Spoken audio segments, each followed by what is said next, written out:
Good morning 7th class. आपके next grammar topic start हो रहा है इफ़ फॉर ओपन कंडीशन, यानी कि इफ़ खुली कंडीशन के लिए, खुली शर्त के लिए इफ़ का यूज़ करना। तो किस तरह से ये सेंटेंसेस होंगे उस तरह हम देखेंगे। तो फर्स्ट हमें क्या ध्यान रखना है, ओपन कंडीशन वाले सेंटेंस, ये जो सेंटेंसेस होते हैं ये ओपन कंडीशन वाले सेंटेंसेस होते हैं और इफ़ तथा व्हेन का यूज़ होता है, यानी कि इसके अंदर ओपन सेंटेंसेस वाले ओपन कंडीशन वाले खुली शर्त वाले वाक्यों का प्रयोग किया जाता है और इफ़ तथा व्हेन का यूज़ होता है। इसमें दो उपवाक्य होते हैं, प्रत्येक उपवाक्य में वर्ब होती है। ठीक है, दो उपवाक्य होते हैं यानी कि दो सेंटेंस होते हैं और दोनों ही सेंटेंस में वर्ब होती है। इफ़ और व्हेन वाले उपवाक्य में कंडीशन दी हुई होती है और ये जो सेंटेंस होता है जिसके अंदर एक सेंटेंस जो ये जो दो उपवाक्य दिए हुए होते हैं उनमें से एक सेंटेंस जो है वह इफ़ वाला होता है और इस इफ़ वाले सेंटेंस के अंदर इस इफ़ वाले उपवाक्य में एक कंडीशन दी हुई होती है जिसके पूरा होने पर ही उसके दूसरे उपवाक्य की क्रिया होती है। यानी कि एक सेंटेंस की कंडीशंस पूरी होगी तभी इसके अंदर दूसरे सेंटेंस की कंडीशन की पूरी किया जाएगा। जैसे अगर एग्जाम्पल दिया हुआ है if you come I shall teach you, तो देखो इफ़ यू कम, तो कम क्या है, वर्ब हो गई, तो इसमें कम वर्ब है। इधर देखो आई शैल टीच यू, तो इसमें टीच जो है वह वर्ब है, तो दोनों ही सेंटेंस में क्या हो गई, टीच हो गई। फिर हमने क्या पढ़ा कि इसमें दोनों ही में से एक सेंटेंस कौन सा होता है, इफ़ वाला होता है, इफ़ वाला हो गया। फिर कंडीशन होती है, तो कंडीशन दी हुई है, कंडीशन क्या है, इफ़ यू कम, यदि तुम आओगे, आई शैल टीच यू, मैं तुम्हें पढ़ाऊँगा। यानी कि यदि तुम आते हो, कंडीशन क्या है, तुम्हारे आने पर उसका पढ़ाना डिपेंड करता है। अगर तुम नहीं आओगे तो वो तुमको नहीं पढ़ाएगा। तो कंडीशन क्या होगी कि यदि तुम आओगे तो मैं तुम्हें पढ़ाऊँगा। जैसे एग्जाम्पल इसका एक्सप्लेनेशन दे रखा है, इसमें दो उपवाक्य है, if you come I shall teach you, यदि तुम आते हो। पहला सेंटेंस कौन सा हो गया, इफ़ यू कम, सेकंड हो गया आई शैल टीच यू। ठीक है, इफ़ वाले क्लॉज में कंडीशन है, दिख रहा है हमें, कंडीशन दी हुई है इफ़ यू कम, यदि तुम आते हो। सेकंड सेंटेंस किस पे डिपेंड कर रहा है, सेकंड सेंटेंस इस पे डिपेंड कर रहा है, आई शैल टीच यू, मैं तुम्हें पढ़ाऊँगा। तो अगर पूछा जाए कि वह तुम्हें कब पढ़ाएगा, यदि तुम आओगे। इफ़ यू कम, यदि तुम आओगे, आई शैल टीच यू, तो मैं तुम्हें पढ़ाऊँगा। अर्थात फर्स्ट क्लॉज में दी गई कंडीशन कंप्लीट होने पर ही सेकंड सेंटेंस की जो कंडीशन है वह कंप्लीट होगी। तो इस तरह से इसके अंदर हमें ये ध्यान रखना है कि दोनों ही दो तरह के सेंटेंस दिए हुए होते हैं, दो सेंटेंस के अंदर दोनों में ही वर्ब होती है और दोनों ही वर्ब में एक सेंटेंस जो है वह इफ़ वाला होता है, यानी कि कंडीशन वाला होता है। और अगर एक सेंटेंस की कंडीशन कंप्लीट होती है तभी दूसरे सेंटेंस की कंडीशन जो है वो कंप्लीट होगी। तो हमने अभी मैंने आपको बताया कि अगर फर्स्ट सेंटेंस की फर्स्ट क्लॉज की कंडीशन कंप्लीट होगी तभी सेकंड क्लॉज की जो सेकंड क्लॉज का जो एक्शन है, जो क्रिया है, वह कंप्लीट होगी।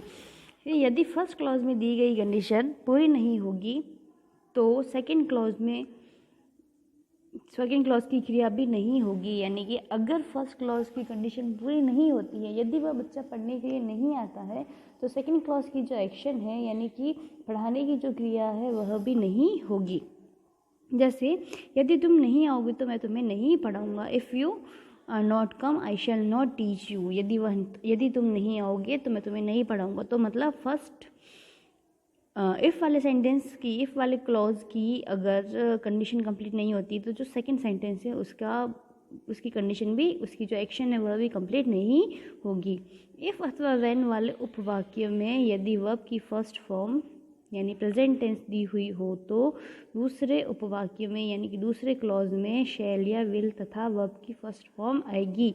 यानी यदि इफ़ या व्हेन वाला सेंटेंस हो और उसके अंदर वर्ब की फर्स्ट फॉर्म यानी प्रेजेंट टेंस दिया हुआ हो, तो जो सेकंड सेंटेंस होता है, जो सेकंड क्लॉज होता है, उसमें शैल या विल उसके साथ में वर्ब की फर्स्ट फॉर्म का यूज़ होता है। तो आपको पता होना चाहिए कि आई और शैल और वी कहाँ लगता है, तो आई और वी के साथ में शैल का यूज़ किया जाता है, बाकी अदर जितने भी बचते हैं ही, शी, इट, दे, इन सब के साथ में शैल का यूज़ किया जाता है।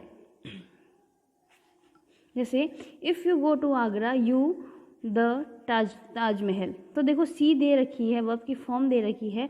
अब क्या है, if you go to Agra, तो गो क्या हो गया, प्रेजेंट टेंस से वर्ब की फर्स्ट फॉर्म है, तो यहाँ पे क्या आएगा, तो यू के साथ में क्या यूज़ करते हैं हम, यू के साथ में हम विल यूज़ करते हैं।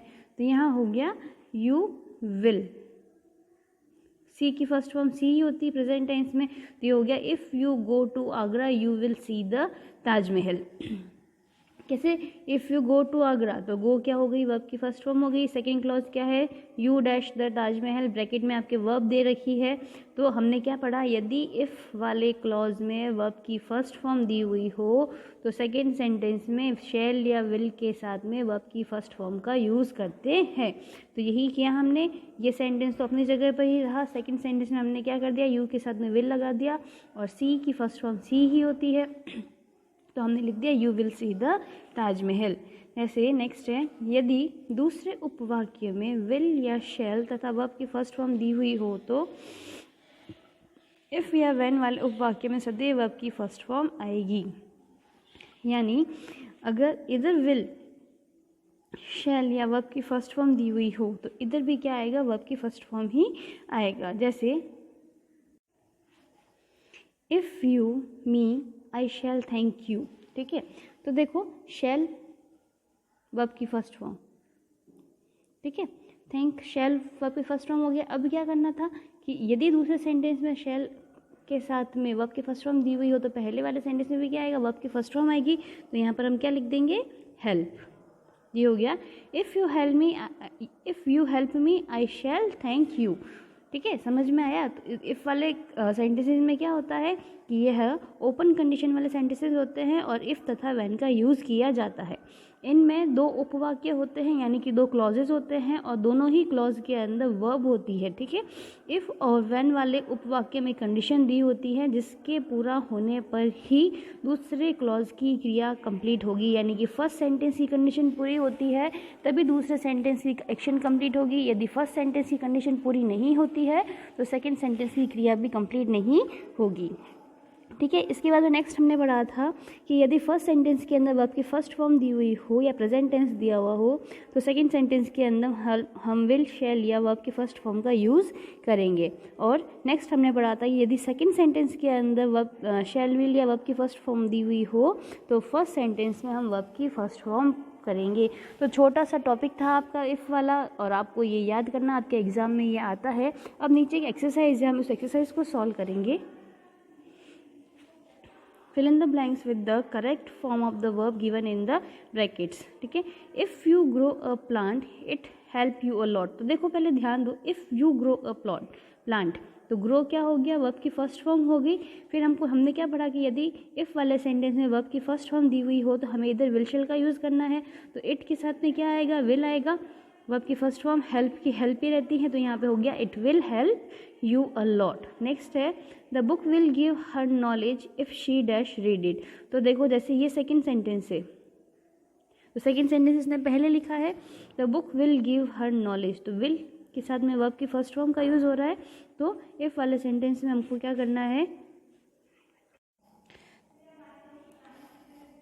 इफ़ शी रीड्स, तो देखो जैसे अभी मैंने बताया कि विल के साथ में वर्ब की फर्स्ट फॉर्म का यूज़ हो रहा है, तो हम क्या करेंगे, इफ़ वाले सेंटेंस में भी क्या होगा, वर्ब की फर्स्ट फॉर्म का यूज़ होगा। तो रीड के साथ में एस लगता है, तो ये हो गया रीड्स, ठीक है। तो सेंटेंस हमारा हो गया the book will give her knowledge if she reads it, ठीक है। इसी तरह से नेक्स्ट देखो, if you request me I dash consider it, तो if you request me, request क्या हो गई आपकी, वर्ब की फर्स्ट फॉर्म हो गई। कंडीशन है इफ़ यू रिक्वेस्ट मी, यदि तुम मुझसे रिक्वेस्ट करते हो, आई विल कंसिडर इट, मैं इसके बारे में सोचूंगा। तो देखो फर्स्ट वाक्य में वर्ब की सेकंड फॉर्म हो गई, तो सेकंड वाक्य में हमें क्या करना है, विल शैल का यूज़ करना है। तो आई के साथ क्या लगता है, शैल लगता है। कंसीडर की फर्स्ट फॉर्म कंसीडर ही रहती है, तो ये हो गया आई शैल कंसीडर इट। इसी तरह से नेक्स्ट दिया हुआ है ही will give good result if he dash well, he will give good result, second sentence है ये है, तो ही विल गिव, तो देखो विल के साथ में वर्ब की फर्स्ट फॉर्म, तो विल गिव हो गया। अब क्या है, इफ़ वाला सेंटेंस है, कंडीशन वाला सेंटेंस है, फर्स्ट क्लॉज है, तो इसमें भी वर्ब की फर्स्ट फॉर्म आएगी। वर्ब आपकी दे रखी टीच, टीच की भी फर्स्ट फॉर्म होती है, पीछे ES लग जाता है। पहले भी हमने पढ़ा था कि जहाँ पीछे CH दिया होता है वहाँ पीछे ES लग करके यह वर्ब की फर्स्ट फॉर्म बन जाता है। तो ये क्या हो गया, teaches. He will give good result if he teaches well. फिर है we dash move, move forward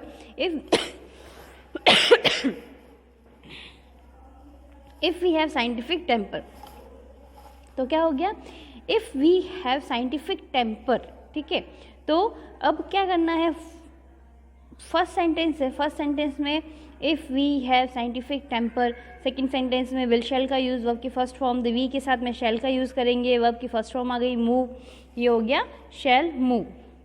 इसी तरह से आपके we shall learn more if we revise more, I shall hear her song if she sings one for me, if he fixes the picture in the center it will look good, if she does her work regularly it will never remain pending। तो do की first form क्या होती है, does, she के साथ में does लगता है, I के साथ do लगता है, ठीक है।